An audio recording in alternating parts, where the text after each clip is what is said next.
రచ్చబండ చూడబోతున్నాం.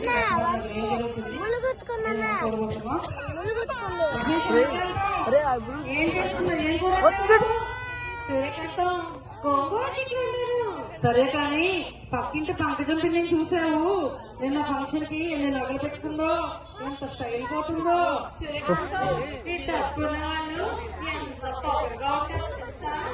చంద్రకాంతం పంకజం అదే export business చేస్తారంట. ఎంత డబ్బులు సంపాదిస్తున్నారో తెలుసా? అవును ఎన్ని డబ్బులున్నా ఎంత బంగారం పెట్టుకున్నా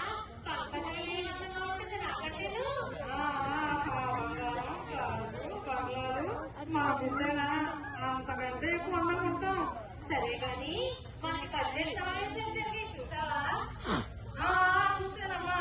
ఈ రాజకీయ నాయకులు ఉన్నారే వాళ్ళు తమకు చావడం తప్ప మనకెవరూ ఏ పని చేయరు. సీఎం గాని ఎంపీలు గాని ఎమ్మెల్యేలు గాని అందరూ అదే. వాళ్ళ ప్లేస్ లో మనం ఉంటేనా చాలా బాగుంటుంది. సంబంధం లేకుండా వాళ్ళ సొంత ప్రయోజనం కోసం మాత్రమే పనిచేస్తారమ్మా. అవును సూర్యకాంతం, రాజకీయ నాయకులు తమ స్వార్థం కోసం మనుషులను వాడుకుంటారు. ఎలక్షన్ అయిన తర్వాత అన్ని మర్చిపోవడం మామూలేగా.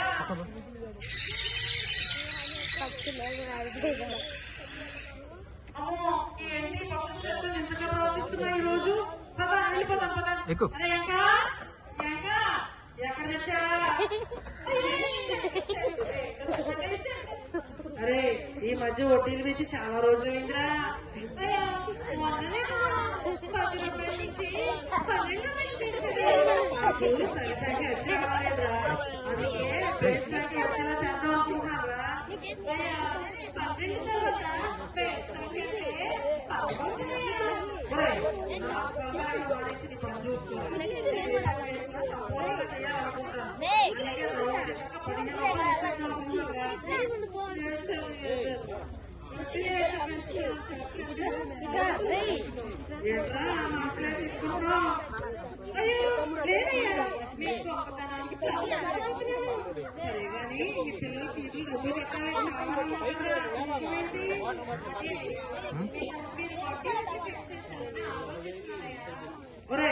నా గురించి ఏమనుకుంటున్నారా?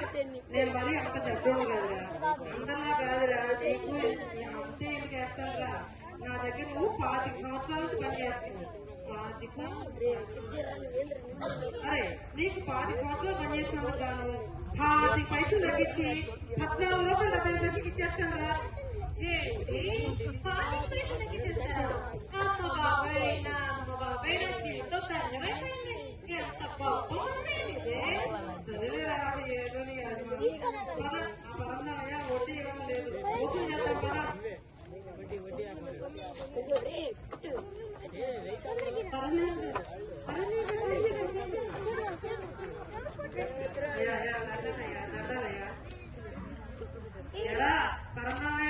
బాగానే ఉంది, ఏడు చూసినా పచ్చిగా ఉంది. నువ్వేమో అసలు కాదు కదా, వడ్డీ కూడా కట్టట్లేదు. ఏం సంగతి? పంట బాగా పచ్చిగా ఉన్నా కింద రావాల్సిన వేరుశనక్కాయలు రాలేదయ్యా. పెట్టిన పెట్టుబడి మొత్తం గంగలో కలిసిపోయిందయ్యా, గంగలో కలిసిపోయింది. నీ పంట సంగతి నాకు అనవసరం. నాకు నా డబ్బులు కావాలి. అసలు వడ్డీ మొత్తం కావాలి, ఇప్పుడే కావాలి. నీ పొలం అయితే నీ పట్ట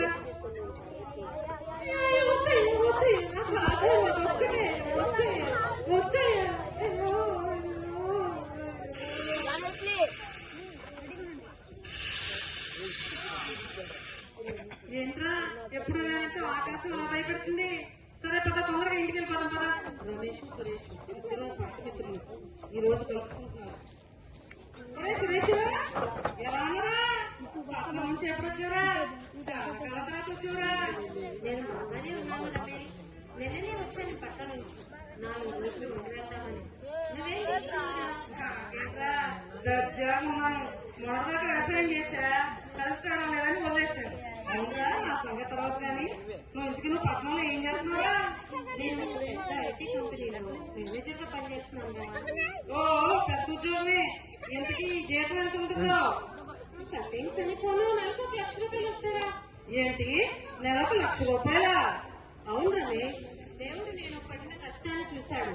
నన్ను దీవించాడు. వాళ్ళిద్దరూ రచ్చబండ దగ్గర ఆడుకునేవాళ్ళు. నువ్వేమో ఎప్పుడు స్కూల్ ఎక్కొట్టి మరీ ఆటలకు వెళ్లిపోయేవాడివి. ఒరే ఏంట్రా నన్ను ఎప్పుడుతున్నావు ఏంటి? నువ్వేమో పెద్ద కష్టపడ్డోడివి, భక్తిపరుడివి, బాగా పైకొచ్చావు. నేనేమో స్కూల్ ఎక్కొట్టి ఇలా అయిపోయానంటావా? అరే రమేష్, నేను నిన్ను అలా అనట్లేదురా.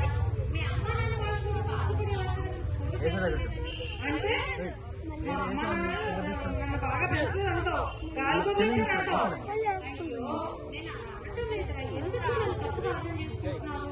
నువ్వు కూడా నాలాగే స్కూల్ కి రెగ్యులర్ గా వస్తే నువ్వు కూడా నా పరిస్థితి ఉండేవాడు కదా అని అంటున్నారా? అంటే నేను ఇప్పుడు అనాకలాగా పైసా పనికి సన్నాసలా ఉన్నానే ఉద్దేశం. అరే నీకు కోపం ఇంకా తగ్గలేదురా. చిన్నప్పటి నుంచి నువ్వు ఇంతే, ఒకటంటే ఒకటి అర్థం అవుతుంది. నీ కోపంలో కానీ పక్కింటి పంతులు కానీ కూడా కొట్టావు. ఎందుకు నీకు అంత కోపం? నువ్వు బాగుంటే నాకు కూడా ఇష్టం కదా. ఏంట్రా నాకు నిత్యం చెప్తావా? అయ్యా నీ కోపం ఎక్కువంటావా? నా కోపం వల్ల నేను నాశనం అయిపోయానంటావా? రక్తం రక్తం రక్తం రక్తం రక్తం. తీర్పు తీర్చే రోజు రానే వచ్చింది. యేసయ్య ఆ రచ్చబండ దగ్గరకు వెళ్ళాడు. యెహోషువ 24:25లో చెప్పినట్లు రాయి మన మీద సాక్షిగా ఉండదన్నట్లు రాయి నేరారోపణ చేస్తుంది. దేవాది దేవునికి వందనాలు. అయ్యా, ఈ స్త్రీలిద్దరూ అధికారులను మరియు ఐశ్వర్యవంతులను దూషించారు. అమ్మో అమ్మో, మా మీద ఇన్ని నిందరా? మేమే పాపం ఎరగం. మేము పరిపాలించేవారిని కానీ ఐశ్వర్యంతులు కానీ తిట్టనే తిట్టలేదు. మేము చెప్పినట్లు ఏదైనా సాక్షి ఉంటే చూపించండి.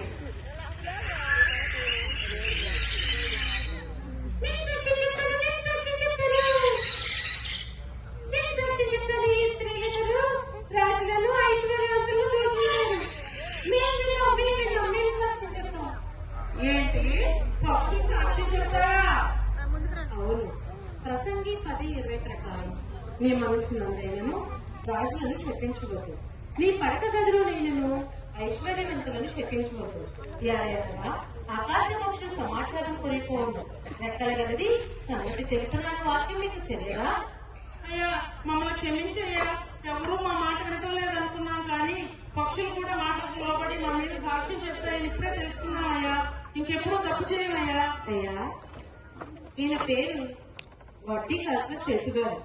ఈయన అధిక వడ్డీ వసూలు చేస్తూ అందరినీ ఎంతగానో ఇబ్బంది పడుతూ ఉంటాడు. ఓ అమ్మో, ఎంత చేశారు నా మీద? ఏరా ఇంకా ఎక్కడున్నారా? సమయానికి ఈడు కూడా లేడు. నేను ఎంత మంచివాళ్ళో, ఎంత తక్కువ వడ్డీకి డబ్బులు ఇచ్చానో చెప్పడానికి. అయినా నేను అందరికీ ఇబ్బంది పెడతానని చెప్పడానికి ఏదైనా సాక్షి ఉందా?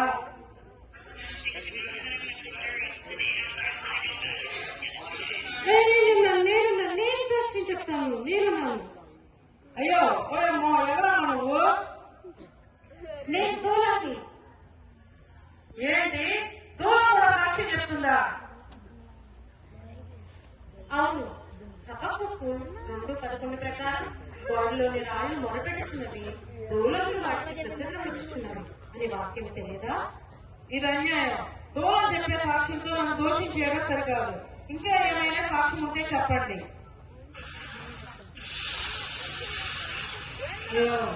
నేను సాక్ష్యం చెప్తాను. ఆకాశంలో నుంచి నేను సాక్ష్యం చెప్తాను. అమ్మో, ఇదేం సాక్ష్యం? ఎవరు నువ్వు? నేను ఆకాశాన్ని. ఈ సేటు గారు అధిక వడ్డీతో అందరినీ ఇబ్బంది పెడుతున్నారు. ఏంటి ఆకాశం సాక్ష్యమా? అవును. యోబు 20:27 ప్రకారం ఆకాశము వారి దోషులను బయటపరచును, భూమి వారి మీదకి లేచును. ఈ వాక్యం ఎప్పుడు చదవలేదా? అమ్మో అమ్మో, నేనైతే దొంగలకు దూరం సాక్ష్యం చెప్తుంది. నేను అందరినీ ఇబ్బంది పెడితే ఆకాశం భూమి సాక్ష్యం చెప్తున్నాయి. నన్ను ఎవరూ చూడలేదు అనుకున్నా గానీ ఆకాశం భూమి దూరాలు కూడా చూస్తున్నాయి అనుకోలేదు. నన్ను క్షమించు ప్రభువా. అయ్యా, ఈ రమేష్ కోపంతో తన బాల్యమిత్రుడు ఎంతో మంచి భయభక్తులు కలిగి స్వయం దృష్టిలో నిలబడిన సురేష్ ను అన్యాయంగా చంపేశాడు. ఏమాడుతున్నావు? నోటికి ఏకొస్తే చెప్పాగా. వాళ్ళకంటే ఆకాశం భూమి పక్షులు దూరాలు సాక్షి ఉన్నాయి. నేను తప్పు చేసినట్లు ఒక్క సాక్ష్యం చూపించు. నేను చెప్తాను. నేనున్నాను సాక్ష్యం చెప్పడానికి. ఎవరు నువ్వు? ఎక్కడున్నావు? అసలు కనిపించలేదే. నేను నీ కాళ్ళ దగ్గర ఉన్న రక్తాన్ని, నువ్వు సురేష్ ని ఇక్కడేగా కొట్టావు. అప్పుడు సురేష్ రక్తమైన నేనే ఇక్కడ పడిపోయాను. ఏంటి రక్తం సాక్ష్యం చెప్తుందా? అవును, అది ఆది కాండము 4:10 ప్రకారం రక్తం యొక్క స్వరము నేలలో నుండి మొరపెట్టుచున్నది అని నీకు తెలియదా? అయ్యా నన్ను క్షమించయ్యా ప్రభా, నన్ను క్షమించు ప్రభా. మీరు చేసే పాపములు, అపరాధములు, దోషములు ఎవరు చూడరు అనుకుంటున్నారు, కానీ ఆకాశము, భూమి, పక్షులు, రాళ్ళు, దూరాలు, చివరికి రక్తము కూడా సాక్షిస్తుంది. కాబట్టి అందరూ మీ మాటల్లోనే కానీ, మీ చేతల్లోనే కానీ, మీ చూపుల్ని కానీ, మీ నడకల్ని కానీ, పడకల్నే కానీ సరి చేసుకుంటూ జాగ్రత్తగా ఉండాలి. తీర్పు దినమందు శిక్ష నుండి ఎవరు తప్పించుకోలేదు. రచన కార్యక్రమానికి వచ్చి ఎవరు తీర్పు తీర్చే స్థితిలో ఉండకూడదని కోరుకుంటున్నాము దేవుడు గారు.